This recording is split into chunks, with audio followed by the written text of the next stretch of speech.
Modanisa in one sentence. It's a good question. I said that there is something not fair over here. They will buy it. What if you give me your inventory and I sell it? And 25% of them, even at home, they're having headscarves. Convince them that if you produce something like this, it will sell. Suddenly, people started to think about, wait a minute, yeah, it's 2 billion people. But on the other hand, in the high inflation times, your money is, melting. When I was 20 years old, I was doing turnover more than $500,000.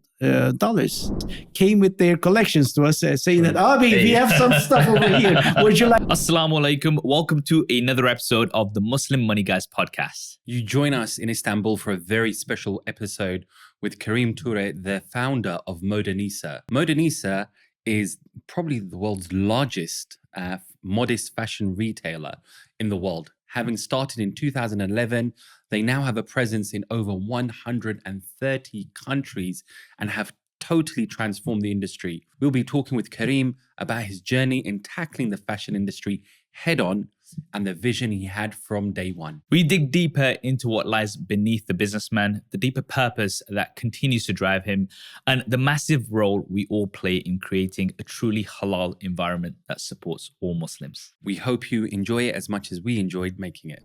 Kareem, assalamu alaikum. Alaikum salam. How are you? Good, great. Well, thank you for having us here at the Modanisa campus in Istanbul. It's a lovely campus. It's a pleasure to see you with us. Great pleasure to see you with us. Now, normally I start the podcast with a gift of my sunglasses, but I'm currently having supply issues, which you might be able to advise me on later on. So I'll get you a pair once the supply issues have been sorted out. Now, with yourself, you're of course known as the founder of Modanisa and also now a member of the Fashion 500. Congratulations, by the way. Thank you. Thank you. How would you describe Modanisa in one sentence?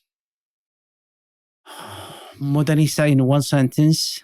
It's a good question.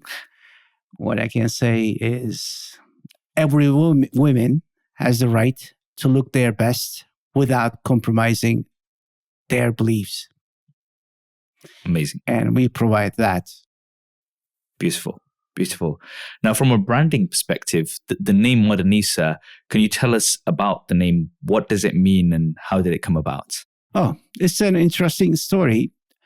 If I had a girl, a daughter, I was going to put the name Nisa for her.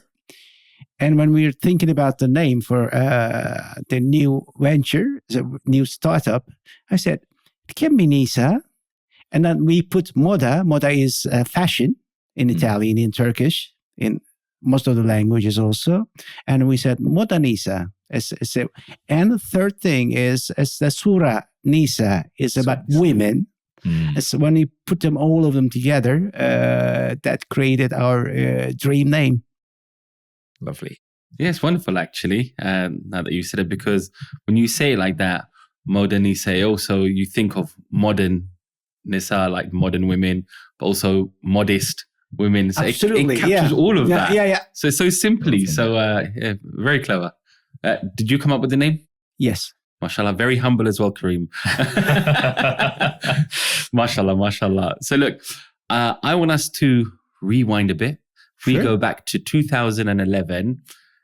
Tell us about your journey, like starting Modanisa, where it is today. Like, did you envision all of it together or how did it come about? Oh, it's 2011, 12 years ago. Yeah. Umer, before Modanisa, I used to own an indoor advertising company and I sold it to a private equity fund, And after that, I was thinking about having something with a purpose to be useful for the society.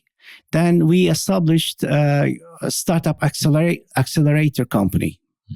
And in the meantime, I was looking around and seeing the need in the modest fashion because I see some of my friends were buying 2 short sleeve shirts and making a long sleeve shirt out of that with one. That was that kind of something was missing in the market. That was a need there, and no one was looking to it, and it was very underaddressed. And we said, okay, I said, it can't be that, because like we are talking about 2000, the year 2011. It can't be that. But surprisingly, when I dig more, I saw that there are only a handful of labels are catering the needs of the modest women. And it is in Turkey. Imagine that in US, in Germany, in UK. I said that there is something not fair over here, because the clothes that we have is not a piece of fabric. Every time I see and say that, it's a part of our identity, part of who we are, and also part of our self-confidence. And that's why, as I tell at the starting point, every woman has the right to look their best without compromising their values and without compromising their beliefs. That's why we said we should do something about it. And how we started, and I tried to convince other people, saying that, okay, come over here and do something. Create a platform, we can help you, because I was on the startup accelerator part of it. I had the other hat. I was trying to convince people, and surprisingly and luckily, they said, okay, our women doesn't buy from internet. All of them. Okay. I asked to 4 or 5 different labels. All of them said that, okay, our women doesn't buy anything from internet, especially clothing. They need to touch. And I said, okay, they will buy it. What if you give me your inventory and I sell it? And they said, okay. We started just like that. Oh, mashallah. So you started with a problem, you saw a problem and you tried to solve it. So often entrepreneurs, they'll be involved in a business or a trade, and then they kind of take it to the next level. So I take it you didn't have any background or experience in fashion before this? No, except my uncle was having a boutique, but like I was a child. And being very well dressed yourself, mashallah. That time. But other than that, no. Okay, so it literally was you saw this problem in society, actually, and you wanted to address it. And you kind of used your skills from your, I guess, the accelerator and the business world to help solve it. That's really interesting, actually, because a lot of the large brands, you kind of hear their story, and they used to work on, market stalls, starting with cloth. So you've had to really learn and pick up all of this as you've gone along. Yep. And I was lucky because I was in Turkey. It's a great textile country, Turkey is. And the talent is here. It took some time for me to convince them to cater the needs of the modest ladies, because they had no idea how to serve it, what are the dressing codes of it. But we teach them one by one. And at the beginning, we convinced 3 of them. And with 3 employees, we started. 3. Wow. It was close to here, like 1 kilometer from here. So from 3 in a garage building. In a garage. Yeah, absolutely, literally in a garage. Wow. All the big stories start in a garage, don't they? In a garage. Mashallah. So look, many people may have heard of Modanisa, or they may think, okay, we mentioned that we're here in Turkey today in Istanbul, but what's the scale of Modanisa today? Maybe our viewers and listeners can give them an idea. Alhamdulillah, from 3 suppliers, we have more than 1,000 suppliers and brands today. We have 4 private labels also. We are selling to 130 countries worldwide. 85% of our sales is international. In 6 languages we operate. We have more than 20 payment integrators working with us, 7 logistic companies, more than 800 employees. It's truly and global. two warehouses. 2 warehouses. One is in Poland. The other one is, of course, in Istanbul. That's phenomenal. It's truly global. It is. Like Alhamdulillah. in the space of how many years? It's 11, 12 years, yeah. There. But from the day one, we saw that it's a pan-global need. It's not only for Turkey. Like, imagine Turkey, if there's a problem, there is no choice in Turkey for modest fashion. That means that look at the other countries, non-Muslim majority countries. It must be a bigger pain. Yeah. And seeing like you go from 3 employees to now the scale that you are, obviously that doesn't happen overnight. There is a lot that goes behind it. So how did you expand Modanisa, firstly nationally and then internationally? What were the challenges? The first challenge was trying to convince the brands to, like, for example, having a long sleeve shirt in August, producing something. They were saying, wait a minute, why you need that? It was that blindness was there. In Turkey, 65% of the women having headscarves. Okay. And 25% of them, even at home, they're having headscarves. It's a way of life, and people were not looking to it, and it was very underaddressed those days. So they wear the headscarves. We're going to ask, but the clothes wouldn't be modest, as in we could find it a little bit disconnected. So they wear short sleeve, but with the headscarf, and they would No. So like they were finding it, but they need to layer it. Okay, one layer to another and another. Then they go out like 3-layer clothes. That was the challenge to convince them that if you produce something like this, it will sell. Okay. They started, but they're not. None of them is stupid. Like, they're businessmen. They understand the value. They understand there is a market over there, and from 1, 2, 3, 4, 5, then 1,000 labels came out, and I can proudly say that among the designers, more than 70% is women. More than 70% of women. Yeah, because like they were thinking about, dreaming about having that kind of an outlet to produce their clothes. And some of them were making clothes, but only for their neighborhood. Okay. Modanisa brought the chance to reach out to the world from their neighborhood. SubhanAllah. That was the beauty of this, the collaboration economy. That's so great to see, because not only are you serving to women, but you're also giving women an opportunity to provide as well on the other side. So it goes full circle. Yeah, and also they are empowering us too with their beautiful designs. That's so amazing to hear. Now, I travel, alhamdulillah, I'm fortunate enough to travel all around the world and speak to Muslims all around the world. Now, how big do you think the halal industry is? It's more than $2 trillion. As according to the studies and different studies, more than $2 trillion. Like, food is $1.2 trillion alone. Modest fashion, more than 200 billion. 200 billion. Travel is almost 200 billion.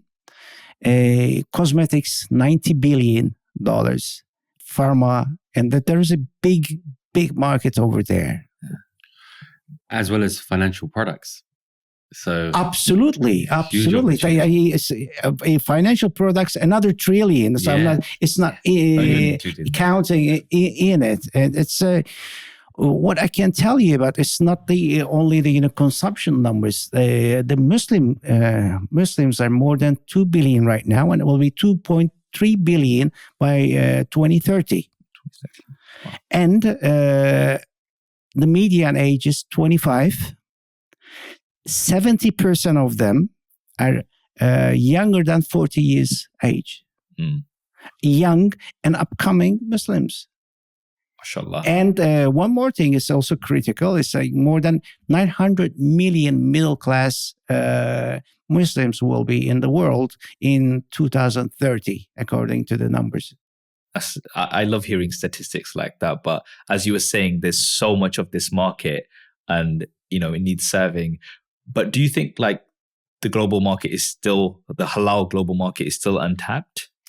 We are just scratching the surface. Yeah. Modanisa is one of the good examples in it, but we are just scratching the surface. I can tell you. A lot of opportunities. Lots of opportunities. And it's also like its purpose and opportunity doesn't come together most of the times. You're easing people's life. You are giving comfort. You are giving confidence to your community. And you're making money. It's like when it comes together, it's seven. It's good. Good to have. And we should all explore that. How can we serve to our community and take the level up altogether? So traditionally, we used to perhaps see, I guess, for want of a better term, the West, and I guess, say modern Europe, US, as the seat of innovation, and often from the East and the Muslim world, we'd see imitation. I think Modanisa, mashallah, has flipped that trend, because I believe it's only after Modanisa really became active that you started seeing modest fashion in the mainstream. How does this make you feel, seeing H&M and Nike and D&G starting to produce modest kind of fashion wear, or even accommodating hijab styles for women, etc.? We are all proud of it, because it's a good start for them. And right now they're ticking the box for the sake of inclusivity. When they see that there is a big demand over there, they will do more, and they will cater the needs of our women more every day. And what we bring to life, suddenly people started to think about, wait a minute, yeah, it's 2 billion people, 400 million addressable women. Now they started to make their calculations. Before, the fashion industry was a little directing, people, commanding. You should wear this, and this year this year that. There was no inclusivity,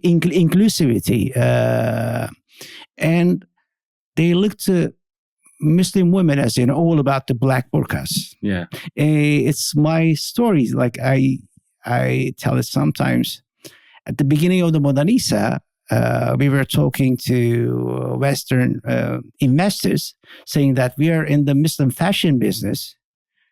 They were joking to us, So what about this year's favorite color, black?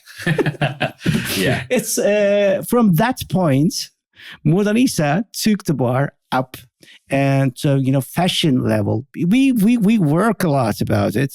We first convince our producers, then convince the international producers to do those. And we are the first ones who organized the modest fashion weeks in the world. We did it in Istanbul, London, Dubai, in different countries.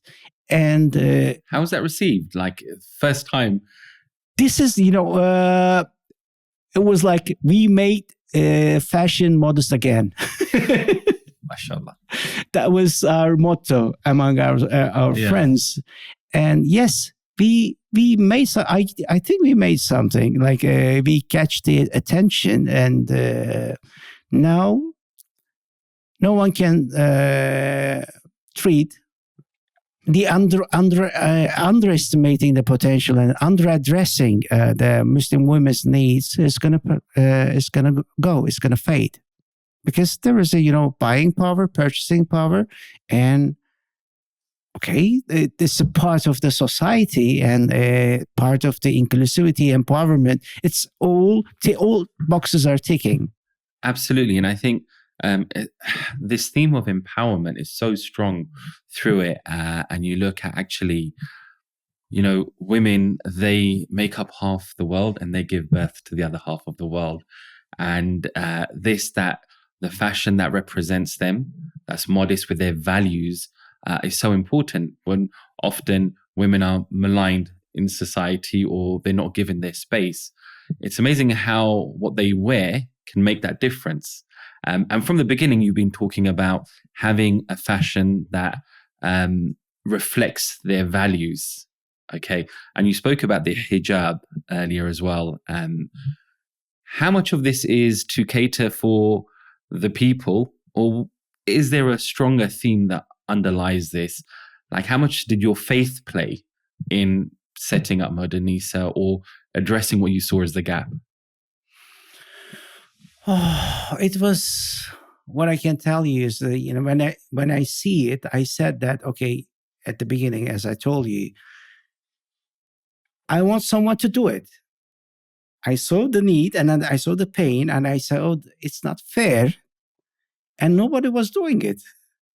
And it's like there was a silent cry coming from the Muslim women.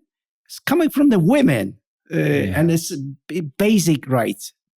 I want to have something chic. I want to have something beautiful in my, with my, inside my dressing coats.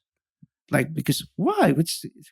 It makes no sense not to cater to the needs of the human being. Women are asking something. That's why it's beyond the religion, I guess. It's empowerment of the women.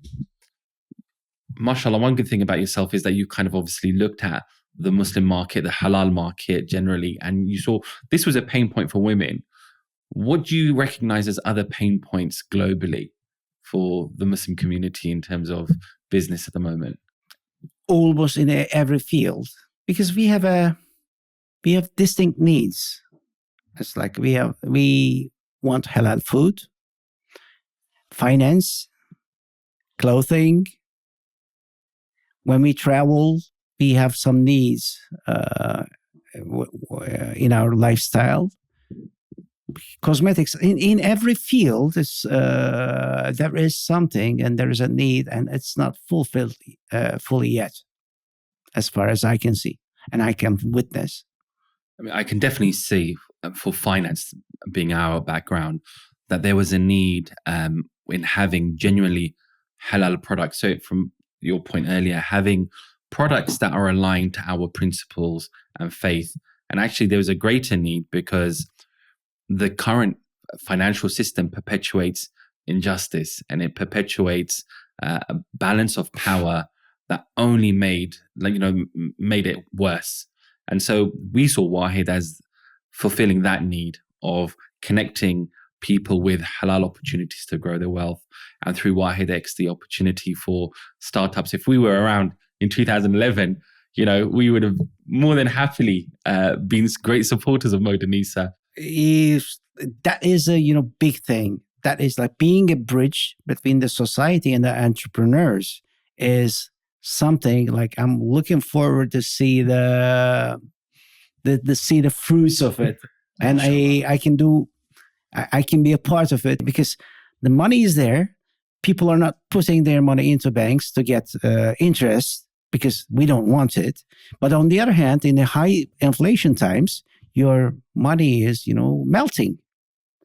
That's why we should find ways to invest that money in a halal way, and also to grow the small companies into big ones. Inshallah. And you have just like Modanisa, you have a big duty on your shoulders. God help you. I mean, all of us. Yeah. Now, with Modanisa, obviously, there's lots of challenges because now you're catering to so many different countries. Local interpretations of fashion and modesty are different. So how does Modanisa interpret those?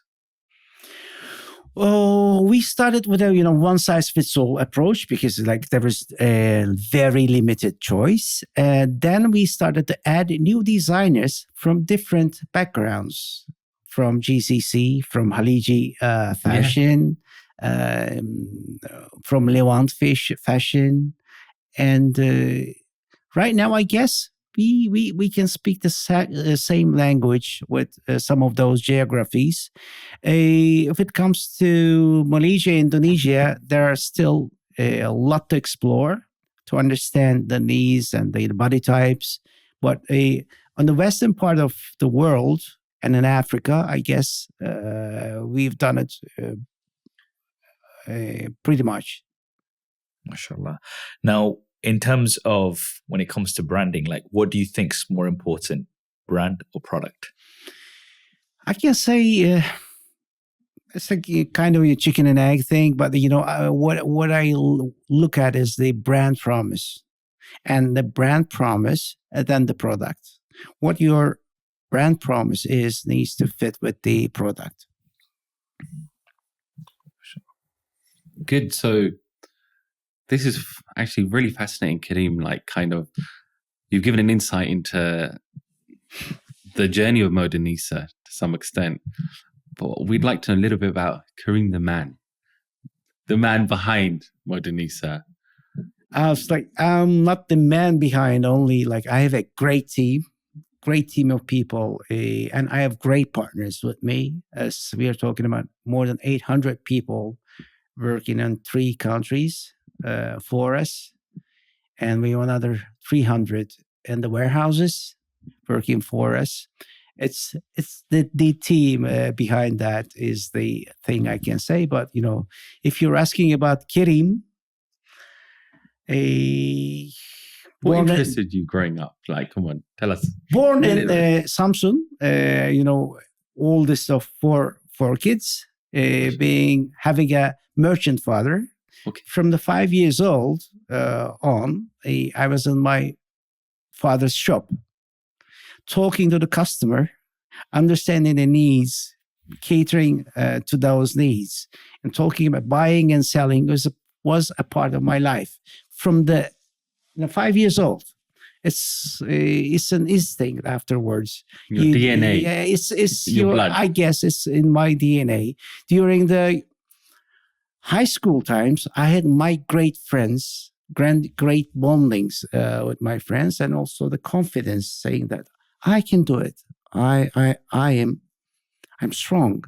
When you come together with your friends, and those friends I still keep, and from that day on, I have some of them as partners at Modanisa with me. Alhamdulillah. Alhamdulillah. And after that time, I was always in business. When I studied in the university, I was doing the student transportation, and graduation ceremonies, you name it, going to making package tours for students, that sort of stuff. And when I was 20 years old, I was doing turnover more than $500,000. Phenomenal. And those times, I was in the travel business. Okay, excellent. So you've had this experience, and I guess you're very familiar with dealing with people. MashaAllah, you come across very much as a people's person, Kerim, accessible, Allah bless you. And you can really see, I guess, your, how do we put it, your personality in the brand, Modanisa. Thank you. I like, it's good to have a brand serves globally. It was my desire to have something like that. Serve the community and have a global brand, universal brand. Alhamdulillah, God gave us. Exactly. Alhamdulillah. So look, before you started Modanisa, those many years ago, over a decade ago, at that time, what did success look like for you then? And now that you're in it, what does success look like for you? Having a global company, a global brand, and doing something good was the success for me. I took, alhamdulillah, I took those 2 boxes. And for me today, living a life with joy, understanding yourself, understanding your soul and your true self is something as a success, and understanding your true self and acting like that. How can I say it? Yeah. So I guess discovering, and this is bigger than purpose. This is who you are. Is this challenging yourself maybe ideals that you had, are you living by those ideals? Are you actually implementing them? Or are you being carried with? After ticking those boxes, I was working a lot.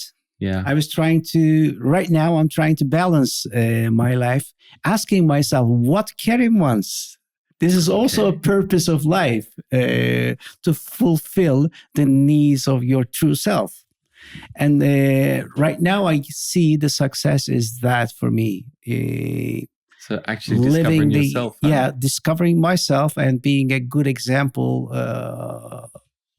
for my family by doing that. And I hope they will follow the same path.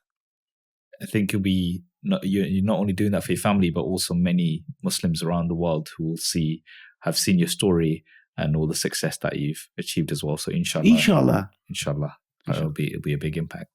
Now, Turkey, alhamdulillah, beautiful place. Being in a predominantly Muslim country and living and working here, how do you think that supports you?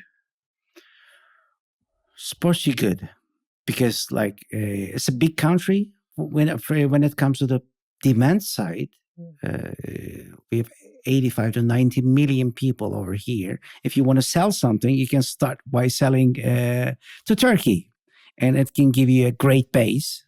This is the one thing. The second thing is what we sell is, it's a lifestyle product. Having the designers in this country, a lot of designers who can work with you, is another great plus. Having a great team of people over here was a great plus for me too. And also especially for Turkey, is having the great manufacturing base who can understand the dynamics of the fast fashion and also affordable fashion. Those all was, blessings for Modanisa to start with. MashaAllah. And Turkey actually is very pivotal globally. It's kind of the doorstep to Europe from Asia and the entry to Asia from Europe. And you have this balance here. Yeah. And when you speak about being 130 countries around the world, these are going to be Muslim countries and non-Muslim countries. So being based in Turkey and having that balance between East and West, kind of put you in a unique position, to be able to address both, I guess, global fashion trends and global tastes. Yeah. And what we also have is not only the Turkey, the lucky part is also Istanbul. It's an imperial city. Yeah. And having multiple religions together, multiple nations together, it's a great melting pot of people, a melting pot of cultures. And that's why I love it here, because it's very cosmopolitan and very dynamic. You can see on the streets yourselves. It's it's alive. And it doesn't just have that balance between East and West. It also has that wonderful balance between modernity and history. Yes. It's got great history here, great culture, but it's a very modern city, And so you can see, really is the center of a lot of action.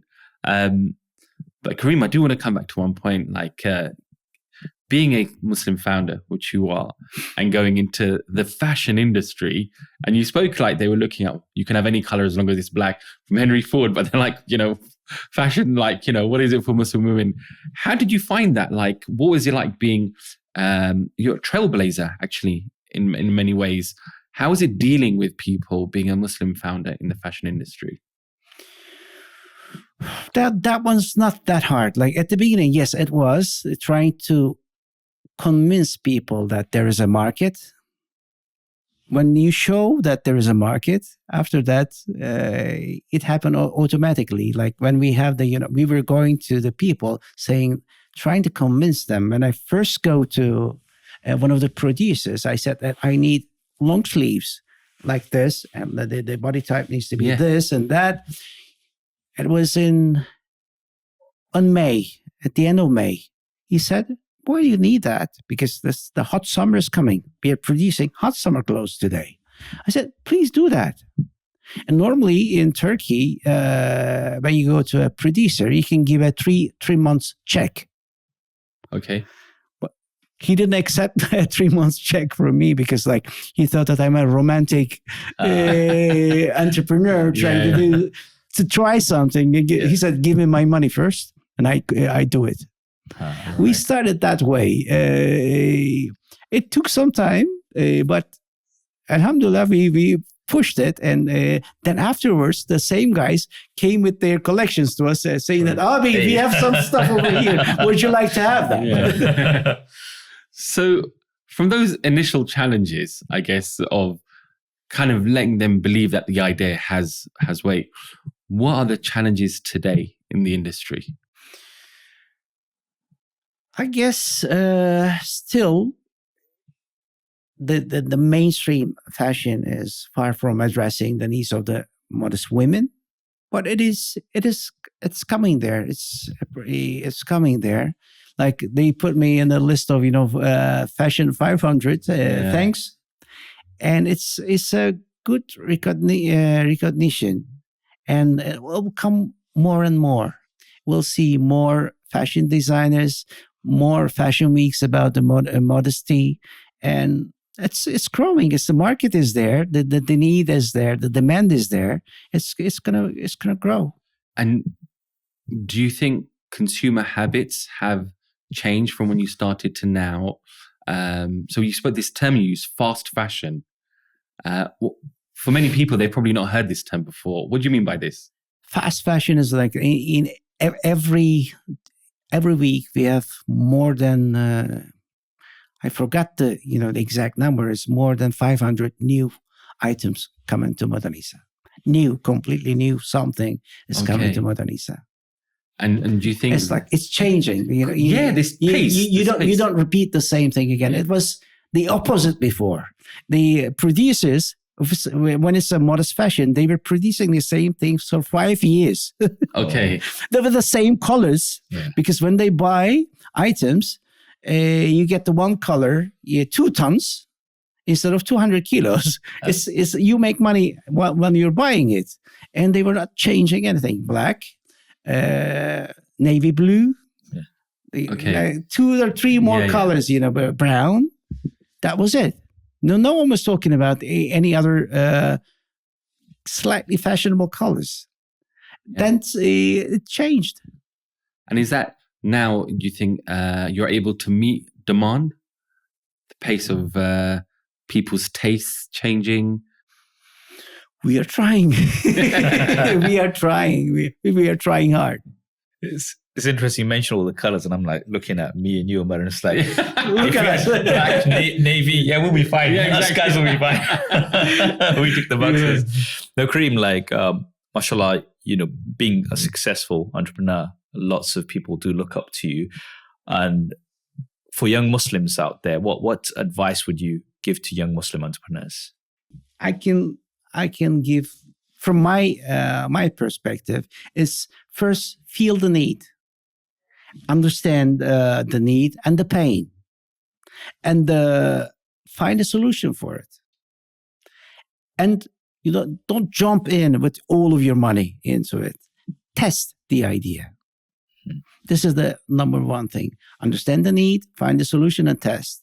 The second thing I can tell you is see if the market is big enough for you. Is it scalable? Because if you need money, you need to go to the investor, and investor is going to be looking for something scalable. That's why if the market is big enough to feed you, and feed your rivals also, because when you're successful, there will be others coming to the same place. And third thing I can say is build a great team of people. Get co-founders who can complete you. Not the same people. One understands techniques, the other one is going to be marketings. Come together as a winning team. That will be my third advice. Fourth is going to be find the purpose. Try to find it. Attach to what you are doing, because it helps you. That you can, when it is only the making money, When you make money, what are you going to do next? Having people around you, surrounded you, having a purpose that's why it's very important, I believe. If I can say, hard work and focus. We are Modanisa. For 12 years, we produce for women, not for men. Yeah. After the 6th or 7th year, we add kids to it. Do not try to do everything together, because you have a small money and time to work on something. And hard work is another part of it. I have 9 of them. And the 6th is control your costs constantly. The one thing that's aware of it. Yeah. And try to give your best support to each other's business in your community. Support your community players. 8 is charity for the community. We have the zakat. When you earn money, give it back. Yeah. And that makes you also stay humble. And, that makes you also, I need to make more money. Yeah. And number 9 is, I guess, the number one thing is trust God. Trust God, because know that He will reward you one way or another. Trust God. Amazing. That's some amazing advice. And some of the points you mentioned there about community and supporting each other. Now, for Muslims that have already established themselves, in finance, business, tech, law, how do you think we should be supporting young Muslim founders in business? It's what I call the circular Muslim economy. We should build together, from finance to construction to whatever it is. We should work with each other. It is not an unfair thing, because the people, you can trust them. You're going to the same mosque, their kids, and you can build that, the circle of trust among those communities. Therefore, when you give business to each other, you can fly together and you can grow together. I guess that's an essential thing to do that. And whoever makes money, then adding it to the charity and helping the other kids, other families to get the fair share from that would be a great thing, if we can build that circle of trust, circle of sometimes defense, circle of, safety net. It's amazing, actually, when you look at the Islamic principles when it comes to money and finance. It actually speaks about money flowing through society. And we spoke about zakat, and you mentioned earlier.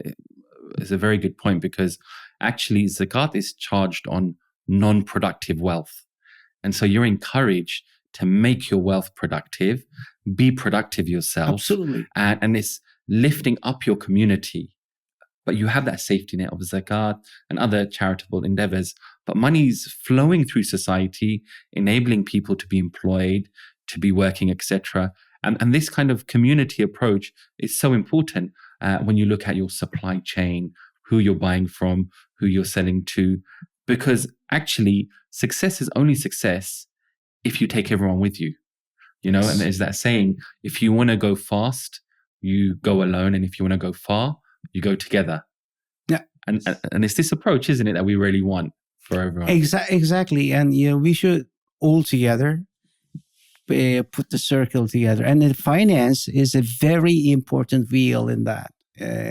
Very, very important part, because the Muslims reaching to the financial sources is very limited today. Yes. Very, very limited. I'd see that in the conventional space, where you'd have people who'd come up with business ideas from a non-Muslim background, and literally they would have money thrown at them, and kind of Muslim background entrepreneurs who had amazing ideas would find it so hard to raise capital that the system itself wouldn't support them. And so that only created greater financial inequality. Alhamdulillah, there's now people, obviously, Wahed is one of them. There's other players as well. But it's important that we connect capital with enterprise. There's one point you made in your list actually about the qualities that, the list is phenomenal, by the way. And I really hope more of the viewers and listeners look at it and really think deep about each of those points. Because you only mentioned them, but actually there's a lot that goes behind them. But there's one which you said, which was around hard work. And in today's society, we live in a time of, I guess, instant gratification. We want everything now. Everybody wants to be an overnight success. And now, mashallah, look, after how many years and doing multiple businesses, you can speak about this. But when we say hard work, how hard, Kerim? Like, what your days, like the times making ends meet? I'm not the right person to ask that, because like sometimes it's like your life becomes your work. Yeah. It's like you don't spend quality time with the family. I'm not the right guy to get advice for that. Because you should also rejuvenate yourself and ask your soul what you're looking for, because you came to this world not only to do this. It's full circle of things that you need to touch. But on the other hand, the hard work is a big need, I guess. Yeah. So this takes me nicely to my next question, Kerim. So you've done that part of, focusing on the business, and we're just entering 2023. You're no longer the CEO of Modanisa. Yes. Like stepped aside 6 months, which by itself, I must say, is actually something very praiseworthy, because people don't like to give up control. Especially you have this kind of issue with founders. They start something and they don't want to let go. So I think it's very commendable, actually, Kerim. God bless you for that. But now, what next? 2023, what's it hold? First of all, I was lucky also because I had the deputy CEO with me for 10 years. It was easy for me to leave the keys, and they're doing good. And what else we're going to be doing is I found a foundation called NISA Foundation. Okay. I pledged some of my Modanisa shares to that foundation. It's on the paper right now. We don't have the office or anything, but it is there. When I sell the Modanisa, some of Modanisa shares, they will have the resources to build the Waqf, to build the foundation. And we're going to be working on empowerment of women and also for inclusivity in the non-Muslim countries. Inshallah, we're going to be working on it. This is the one thing. To be less hardworking. This is this is adding more to it.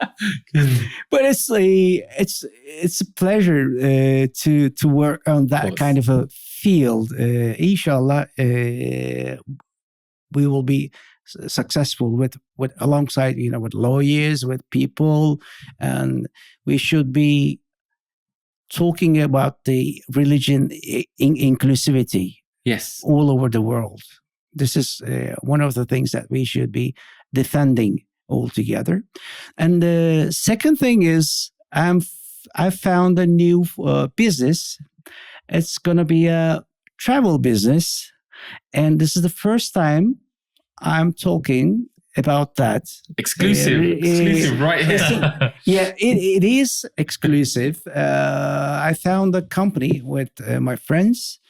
It's called Salam Booking.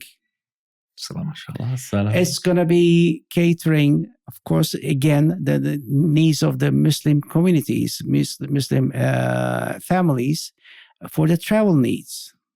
It will be accommodation, experiences, tour packages, and it will be a marketplace for the travel industry and Muslim-friendly hotels and whoever wants to cater to the needs of the Muslim traveler.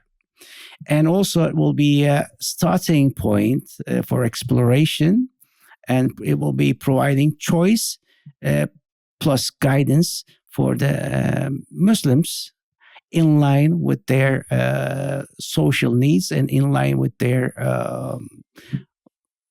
with their lifestyle. Beliefs. MashaAllah. That's and amazing. it's Salam Booking is going to be saying Salam hopefully in 2 months. Okay. 2 months. Inshallah, before Ramadan. It will be the minimum viable product.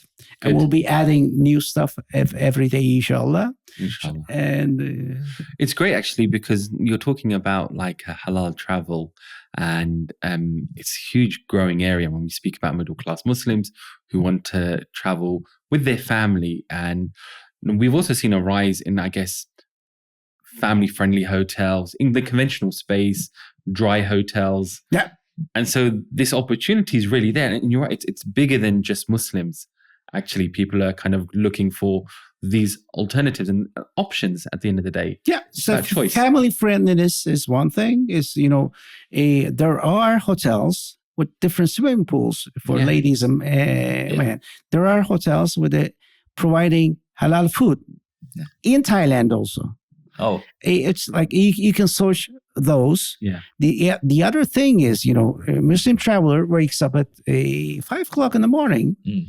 We can start a tour at the 5 o'clock in the morning without any traffic. You're going to the places that we want to go. And so those kind of small differences can create a better service for our customers. inshallah. Different experiences. We are talking with some of our friends in Malaysia having a shopping festival, a shopping tour to Turkey. Amazing. Okay.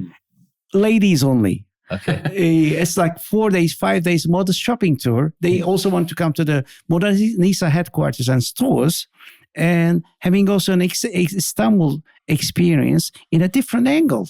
Amazing. That's what we are thinking about providing to our customers, again, worldwide.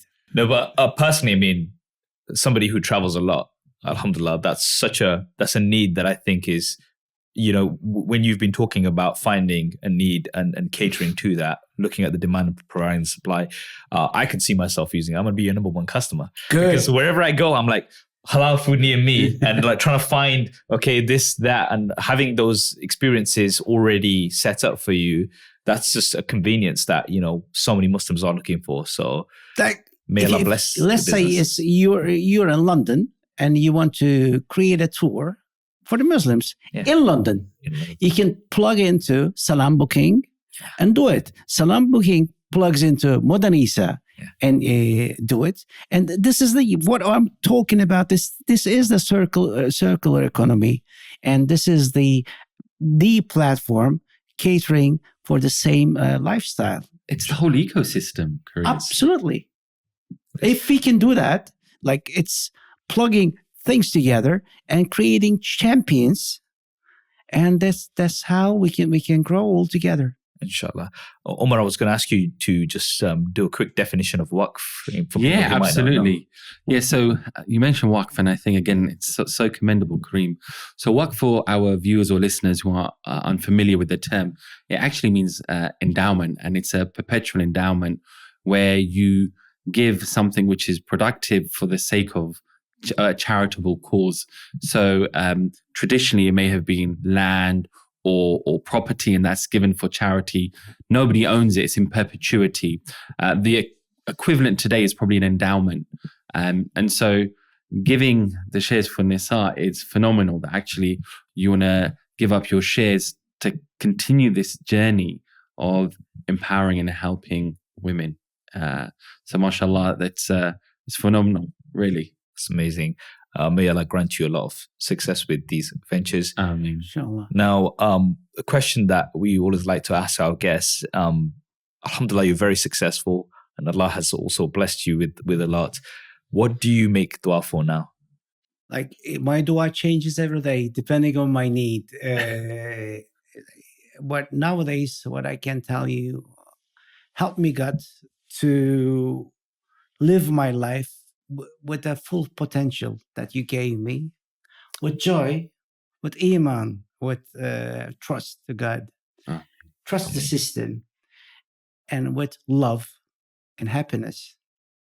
Ameen. Ameen. Ameen. I mean, Now, you're going to be the first guest that we're going to ask this question to. We haven't done this before. So this is going to be interesting to hear our answers, because we've been fortunate enough to interview and have podcasts with some amazing guests. We've had Habib, we've had Islam, we've had Paul Pogba, and now, of course, we've had yourself. So we've had great opportunities.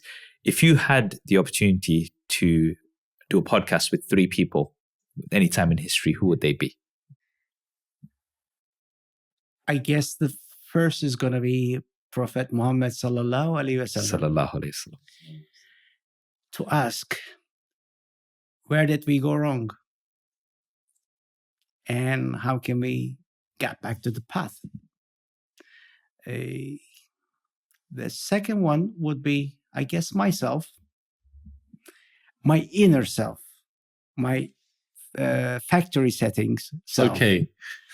And, talk to him right in the eye, saying that, I love you, and you hug together and live the rest of my life with that person, Okay. my true self, being together after this, hand in hand, not, versus him and me. Yeah. And third would be, I guess,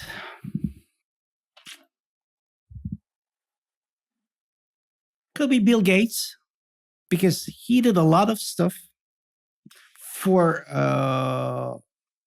business, changed a lot of stuff. Plus, right now he's trying to change the community. Is trying to help people with his experience and his power. We wanted to learn that how he's doing, and how can I follow those Yeah. routes. You know something, Kerim, if I may say, it's quite telling who you've spoken about, and the actual podcast itself. And this question to the Prophet ﷺ is a very deep question, actually. And then this follow-up is to speak to yourself. Do you feel that you haven't lived up to your potential, or do you feel that you've gone wrong somewhere? Of course, like every day, we are in pressure of with something, with our nafs, Yeah. and even when you're in praying time, something is talking to you on your one side, Yeah. about wherever it is. It is, yes, you go to the different paths, you come back, you ask for forgiveness, you want to be a better person. It's life. Yeah. And it's a great journey. It Very is. good journey. It is. Look, mashallah, I have to say, and I really hope that anyone who's listening to this, who's thinking about starting their own journey, what's nice is, despite speaking about the scale, mashallah, and the success and the reach of Modanisa, you never spoke about money, okay? And you weren't driven by profit. And I think this is really good, because at the beginning, my kind of opening statement to you was, you started with a problem and trying to solve it. And speaking about responsibility, actually, this speaks to a servant leader. When you look at different types of leaders, you have, people who are quite dictatorial, leaders who are there to actually drive a result for the sake of result. But actually, your kind of journey and what you represent, it's obvious to me at least, and I hope it's to our leaders, it's a servant leader, that you're there to help others. And I really hope that other people take that challenge up, inshallah. Inshallah, like when I look to myself, I can tell you that I'm a dreamer in a dream. It's the whole world is a dream, and I'm a dreamer in it, and I'm a believer also, alhamdulillah, in it. Alhamdulillah. Kareem, it's been an absolute pleasure to learn from you and hear about your journey and also your future ventures with the Nisa Foundation and Salam Bookings. We wish you all the best and all of the success with that, inshallah. Thank you. Thank you for being with me, coming all the way from London to here. And I hope we'll see each other again. Inshallah. Inshallah.